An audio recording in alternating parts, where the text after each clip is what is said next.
wapenzi wasikilizaji wa simulizi zetu pendwa kabisa za mtunzi wetu Selemani Kilasi. Leo ametuletea simulizi mpya kabisa inayokwenda kwa jina la Jamani Baba Mkwe. Nitakuwa nami msimuliaji wenu Shinaiza Hasa. Ninawapenda sana, karibuni. Miale ya jua ilichomoza polepole juu ya kijiji cha Mshikamano. Amina Rashid alisimama peke yake pembeni ya ukuta wa nyumba yao ya udongo.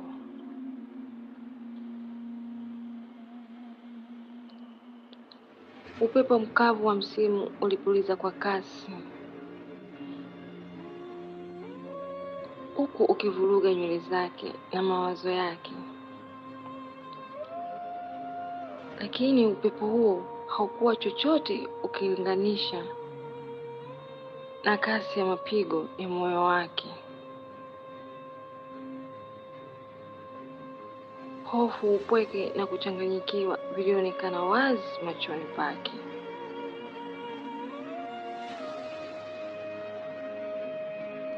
Ilikuwa kama ndio anayasikia tena kwa mara ya kwanza maneno ya mzee mkulima: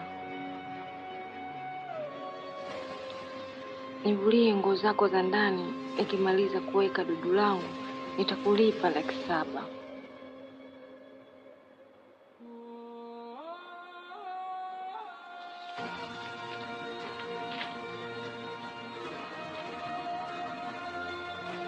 Maneno hayo yalipasua moyo wake vipande vipande, visivyo na idadi, visivyo na mwisho.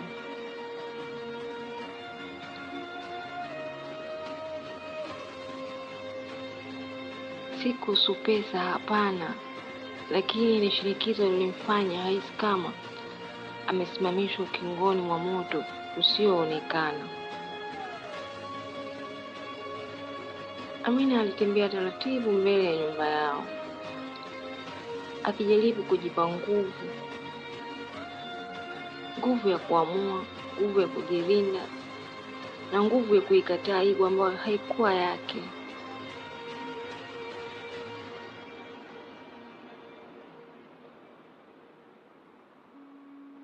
Alijua hii ilikuwa mwanzo wa safari ngumu, safari ya maumivu na maamuzi mazito. Lakini pia safari ya kulinda utu wake bila kujiangusha.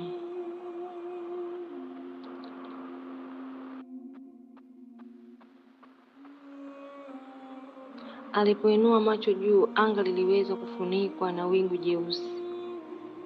Alijipa moyo,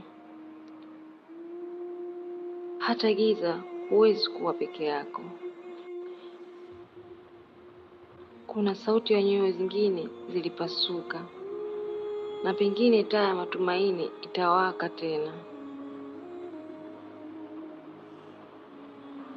Wakati wingu jeusi likizidi kujaa angani, Amina alijua hata kuwa na amani hadi atakapofanya maamuzi magumu. Alikuwa akielekea kwa rafiki yake pekee aliyemwelewa, Selemani Kilasi. Lakini alijua safari hiyo ingeweza kumpeleka mbali zaidi kuliko alivyotarajia. Alikuwa tayari kutumbukia kwenye giza, lakini angeweza kupata mwanga.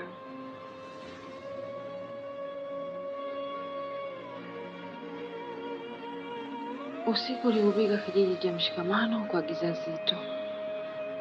Barabara ya udongo ilionekana nyembamba zaidi, kana kwamba nayo ilibeba uzito wa siri ya Amina Rashid.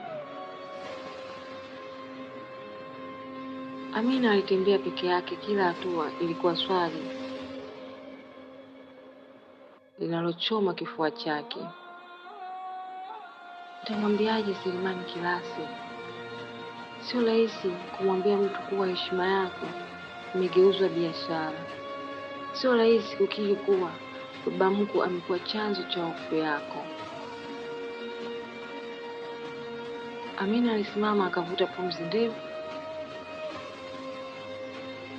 Machozi yakajaa, lakini hakuyaruhusu yadondoke. Je, akinyamaza atailinda familia au atanunua mateso yake mwenyewe? Maneno ya mzee mkulima yakamrudia kichwani, yakimuunguza kama moto wa asili. Hapo ndipo alipojua kunyamaza ni kifo cha taratibu. Selemani Kilase alikuwa amekaa nje ya nyumba yake. Uso wake ulikuwa na uchovu wa siku, lakini macho yake yalikuwa tulivu. Hakujua kuwa dakika chache zijazo zingebadilisha maisha yake. Selemani Kilase. Amina, kuna nini? Mbona uko hivyo? Amina alitazama chini, mikono ikitetemeka. Amina, nahitaji msaada wako Selemani, kabla sijaaibika kabisa. Selemani alimwangalia machoni, aliona hofu, lakini zaidi aliona vita. Selemani Kilase. Chochote kilichotokea, hutapambana peke yako, na yoyote aliyekubuguzi atalipa kwa gharama yoyote. Kwa mara ya kwanza Amina alihisi kifua chake kikipumua kwa uhuru. Hakuwa peke yake tena, lakini hakujua kuwa adui wao alikuwa karibu zaidi kuliko alivyodhani. Je, Amina atasema ukweli wote? Je, Selemani Kilase atasimama dhidi ya mtu aliyeheshimika kijijini?